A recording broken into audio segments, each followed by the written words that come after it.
국무총리실이 민간인 불법 사찰 의혹과 관련해 이인규 공직윤리지원관 등 관련 직원에 대한 징계위원회 회부와 검찰 수사 의뢰 방침을 밝혔습니다. 조원동 총리실 사무차장은 오늘 브리핑에서 조사 대상 적격 여부 확인을 소홀히 하는 등 국가공무원법 위반 여지가 있는 이 지원관 등 직원 3명을 직위 해제하고 징계위원회에 회부하겠다고 말했습니다. 민간인을 상대로 조사가 이루어지게 되었다는 점, 이런 점이 말씀드린 대로 공무 규정에, 공무원법에 정하는 공무 규정에 위배하는 측면이 있다 하는 점을 확인했습니다. 특히 피조사 대상 기관으로부터 직접적으로 자료를 징구받을 경우에 조사 대상 적격 여부에 대한 확인이 보다 엄중했어야 했음에도 불구하고 이를 소홀히 했다는 점에서는 분명히 이것은 공무 규정에 대해서 현재의 위배를 했다, 이렇게 판단을 했습니다.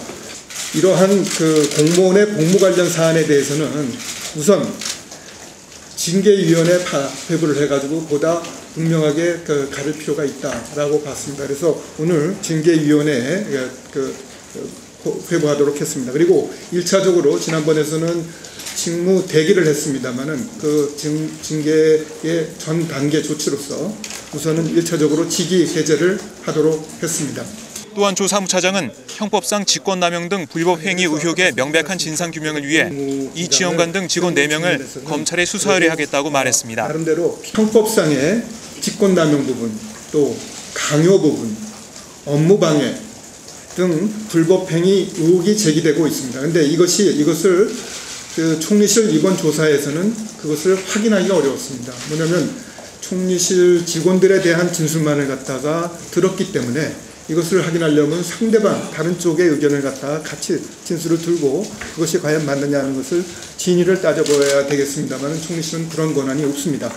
그래서 그러한 불법 행위 의혹이 제기되고 있다는 점을 감안을 해서 이에 대해 명백히 진상을 규명할 필요성이 있다 하는 판단 아래서 해당 의혹을 적시를 해서 검찰에 수사 의뢰토록 할 계획입니다. 하지만 총리실은 이 지원관의 민간인 사찰이 영일 포항 출신 공직자 모임인 영포회와 관련이 있었는지에 대해서는 조사하지 않았다고 밝혔습니다.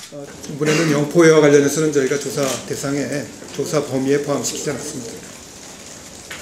거듭 말씀드리지만은 이번에는 총리실 직원에 대한 공무감사의 성격이 더 컸다는 점을 분명히 말씀드립니다. 지난 2일부터 사흘 동안 이인규 지원관 등 관련 직원들을 집중 조사한 총리실이 별다른 성과를 내지 못한 가운데 민간인 불법 사찰 의혹의 진상규명은 검찰 수사로 넘어가게 됐습니다. 오마이뉴스 박정호입니다.